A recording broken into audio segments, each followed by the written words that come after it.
குமுதம் ஸ்நேகிதி நேயர்களுக்கு வணக்கம். நான் பியூட்டி தெரபிஸ்ட் வசுந்தரா.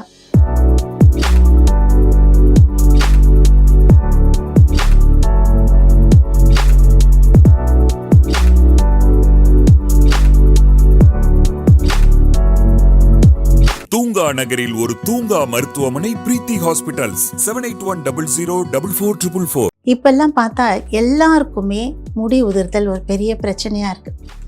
தலைக்கு மேலே நிறைய ப்ராப்ளம்ஸ் இருக்குது. நமக்கு என்னெல்லாம் அப்படின்னா டேண்ட்ரஃப் ப்ராப்ளம், சின்ன கட்டிகள், அப்புறம் வெள்ளை முடி வருது, முடி உதிர்தல் அப்படின்னு சொல்லிகிட்டே போகலாம். எல்லாருமே யாரை பார்த்தாலும் எனக்கு ஹேர் ஃபால் இருக்குதுன்னு தான் சொல்கிறாங்க. ஏன்னா சம்டைம்ஸ் பொல்யூஷனாக இருக்கலாம், தண்ணியில் காற்றுலலாம் நிறைய பொல்யூஷன்.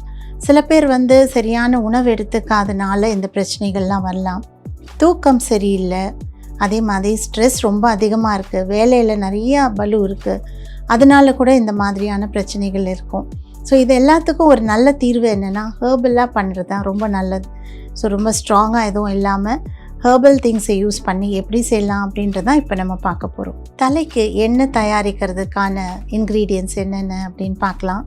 முதல்ல ரொம்ப முக்கியமானது என்னென்னா முருங்கைக்கீரை அவ்வளோ நல்லது. ஏன்னா நம்மளுடைய ஹேர் நல்லா ஸ்ட்ரெங்தன் பண்ணுறதுக்கும் அது கருமையாக வைக்கிறதுக்கும் ரொம்ப நல்லது. சீக்கிரமாக வெள்ளை முடி வராமல் தடுக்கிறதுக்கு முருங்கைக்கீரை ரொம்ப நல்லது. செம்பருத்தி இலையும் அதே மாதிரி தான், இரும்பு சத்து ரொம்ப அதிகமாக இருக்குது. இதில் ஒரு ஷாம்பூ டைப்பாக இருக்கிறதுனால அது ஒரு குழகுழப்பு இருக்கும். அது நம்ம அப்ளை பண்ணுறதுக்கு ரொம்ப ஈஸியாக இருக்கும். அதனால இது ஒரு ஹெர்பல் ஷாம்பூன்னே நம்ம சொல்லலாம். பசலைக்கீரை அந்த மாதிரி தான், அதுலேயும் எல்லா விதமான சத்துக்களும் இருக்குது. சாஃப்டாக இருக்கும், ஷாம்பூ டைப்பாகவே இருக்கும். அதனால் இது நம்ம யூஸ் பண்ணுறோம். கருவேப்பிலை முடி கருக்கிறதுக்கு ரொம்ப நல்லது, அதனால் கருவேப்பிலையை யூஸ் பண்ணுறோம். இதெல்லாம் உள்ளே சாப்பிட்றதுக்கு ரொம்ப ரொம்ப நல்லது. ஆனால் உள்ளே சாப்பிட்டா மட்டும் பத்தலையே, வெளியிலையும் நம்ம ஏதாவது செய்ய வேண்டியிருக்கு. அதுக்காக தான் இதெல்லாம் நான் இப்போ எடுத்து வச்சுருக்கேன். அடுத்தது நெல்லிக்காய். ஸோ நெல்லிக்காவை பற்றி சொல்லி மாளாது, அந்த அளவுக்கு நிறைய குட்னஸ் இதில் இருக்குது. விட்டமின் சி ரொம்ப அதிகமாக இருக்குது நெல்லிக்காயில். இதுவும் நம்மளுடைய முடி நல்லா வளர்கிறதுக்கும் ஸ்கேல்போட ஹெல்த் நல்லா இருக்கிறதுக்கும் உதவியாக இருக்குது. ஸோ நெல்லிக்காவை நம்ம எடுத்திருக்கோம். அதே மாதிரி வெந்தயத்தில் ஃபைபரும் இரும்பு சத்தும் நிறையா இருக்குது, அதனால் வெந்தயம் நம்ம எடுத்திருக்கோம். அண்ட் கடுகு கொஞ்சமாக இருந்தாலும் அதோடைய காரம் பெருசு அப்படின்னு சொல்லுவாங்கல்ல, அந்த மாதிரி அது கொஞ்சமாக இருந்தாலே போதும். கடுகு எண்ணெய் ரொம்ப நல்லது. ஸோ இப்போ அதை தான் நம்ம இதில் தயாரிக்க போகிறோம். இது எல்லாமே நம்ம கிச்சன்லேருந்து நம்ம கிடைக்கக்கூடியது. நம்ம தினமும் வாங்குகிற காய்கறிகள்லேருந்து, கிச்சன் அஞ்சரை பெட்டியிலேருந்து நம்ம எடுத்துக்கலாம். அதே மாதிரி இது கோகனட் ஆயிலில் தான் இப்போ நம்ம அதை செய்ய போகிறோம். ஸோ மொத்தமே இதோடைய விலை எவ்வளோன்னு பார்த்தா ஒரு 10-15 ரூபாய்க்குள்ளே அடங்கும். ஸோ ஒரு அளவு ஒருத்தருக்கு வேணுன்றது அப்படின்னு பார்த்தா 10-15 ரூபாய்க்குள்ளே அடங்கும். ஸோ இவ்வளோ சீப்பாக நம்மளால் ஒரு ரொம்ப சத்துள்ள ஒரு எண்ணெயை தயாரிக்க முடியும் அப்படின்னு நினச்சா நமக்கே ரொம்ப ஹாப்பியாக இருக்கும். ஸோ இதை எப்படி செய்யலாம் அப்படின்றது பார்க்கலாமா? தேங்காய் எண்ணெய் 200 ml. நல்ல தூய்மையான தேங்காய் எண்ணெய் பார்த்து வாங்கிக்கோங்க. ஸோ இந்த தேங்காய் எண்ணெய் கொஞ்சம் சூடாகும் பொழுது நான் கடுகு அதில் போட போகிறேன். ஸோ கடுகு வெடிக்கும் போது தான் அதோடைய குணநலன்கள் எல்லாம் அந்த எண்ணெயில் வரும். அதனால் உடனே போடாமல் கொஞ்சம் சூடாகட்டும், அதுக்கப்புறம் போட்டு அதுக்கப்புறம் வெந்தயம் போடலாம்.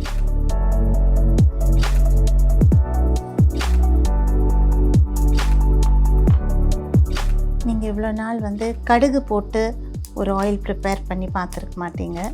ஸோ இப்போ அது வெடிக்க ஆரம்பிச்சிருச்சு. இப்போ வெந்தயமும் நான் கையில் எடுத்துருக்கிற இந்த அளவு அதுவும் அதில் போட்டுடலாம். இதுவே வாசனை அவ்வளோ நல்லாயிருக்கு. வெந்தயத்தோட கலர் கொஞ்சம் மாறி ஒரு லைட் ரெட்டிஷ் கலரில் வரும். அந்த மாதிரி மாறும்போது மற்றதெல்லாம் போடலாம். ஸோ லைட்டாக கொஞ்சம் நேரம் சூடாகட்டும்.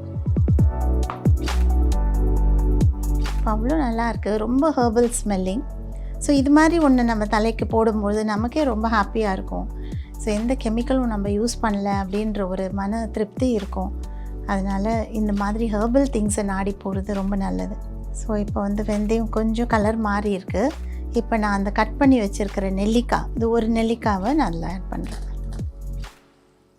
நல்லா பாயில் ஆகட்டும். அதில் ஈரப்பதம் இருக்கிறதுனால லைட்டாக வெடிக்கிற மாதிரி இருக்கும். கொஞ்சம் தள்ளி நின்று நீங்கள் செய்கிறது நல்லது. ஒவ்வொருத்தர்கிட்டையும் யாரெல்லாம் நான் பார்க்குறேனோ எல்லாரும் என்ன சொல்லுவாங்கன்னா, எங்கள் அம்மா செஞ்சு வச்சுருக்கிற ஒரு நல்ல எண்ணெய், இல்லைன்னா எங்கள் பாட்டி எங்கள் வீட்டில் செஞ்சு வச்சுருக்கிற எண்ணெய்ன்னு சொல்லுவாங்க. ஸோ ஒரு ஃபேமிலிக்கும் ஒரு எண்ணெய் வந்து ஸ்பெஷலாக இருக்கும். எவ்வளோ அது நிறைய ஆப்ஷன்ஸ் இருக்குது எப்படி செய்யணுன்றதுக்கு. இது ஒரு விதமான ஆயில்.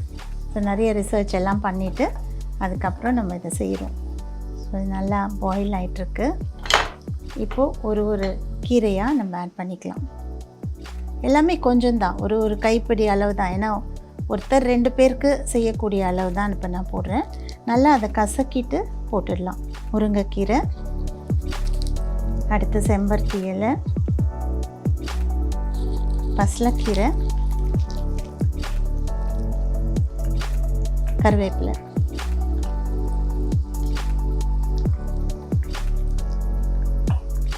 இதில் இருக்கிற நல்ல தன்மைகள் எல்லாமே இந்த எண்ணெயில் இறங்கிடும் கொஞ்ச நேரத்தில். இதை அப்படியே வைக்கலாம், இதை வடிகட்ட வேண்டாம். இதை அப்படியே வச்சு ஒரு நாள் ஃபுல்லாக அது ஒரு பாட்டிலையோ இல்லைன்னா ஒரு இரும்பு பாத்திரத்துலையோ கூட நீங்கள் வைக்கலாம். வச்சுட்டு அதுக்கப்புறமா நம்ம வந்து வெயிலில் வச்சு எடுக்கலாம் ஒரு 2-3 நாள். அதுக்கப்புறம் நீங்கள் அதை வடிகட்டி எடுத்து யூஸ் பண்ணால் 1 மாதம் கூட நீங்கள் அதை யூஸ் பண்ணலாம். ரொம்ப நல்லாயிருக்கும். அதுக்கும் மேலே நம்ம அதை வச்சுருக்க வேண்டாம். ஏன்னா அந்த இலைகளோட நீர் சத்து இருக்கும். அதனால் அது வந்து கொஞ்சம் எண்ணெயோடைய தன்மையை மாற்றிடும். அதனால் இது வந்து ஒரு வாரம் நல்லா நீங்கள் யூஸ் பண்ணலாம். ஸோ இந்த எண்ணெயை நம்ம வந்து கொஞ்சமாக யூஸ் பண்ணோன்னா கை விரல்களால் தொட்டு யூஸ் பண்ணால் நம்ம அப்படியே கூட போகலாம், வெளியில் போகலாம். அப்புறம் அடுத்த நாளோ அதுக்கு அடுத்த நாளோ கூட வாஷ் பண்ணிக்கலாம். ஆனால் உடனே குளிக்கணும் அப்படின்னு நினைக்கிறோம். கொஞ்சம் நிறைய எண்ணெய் வச்சு நல்லா ஊறிட்டு அதுக்கப்புறம் அன்றைக்கே ஒரு 1 ஹவருக்கு அப்புறம் குளிக்கலாம். ஸோ குளிக்கிறதுக்கு சீக்கா பொடி யூஸ் பண்ணலாம், இல்லைன்னா ஒரு மைல்டான ஷாம்புவை யூஸ் பண்ணலாம். ஸோ எண்ணெய் தயாராகிடுச்சு. ரொம்ப நல்லாயிருக்கு. அதோடய வாசனை இந்த ரூம் ஃபுல்லாக இருக்குது. ரொம்ப நல்லாயிருக்கு. ஸோ கண்டிப்பாக இந்த ஆயிலை நீங்களும் ப்ரிப்பேர் பண்ணுங்கள். எப்படி இருக்குன்றதுக்கு எங்களுக்கு கண்டிப்பாக கமெண்ட் செக்ஷனில் சொல்லுங்கள்.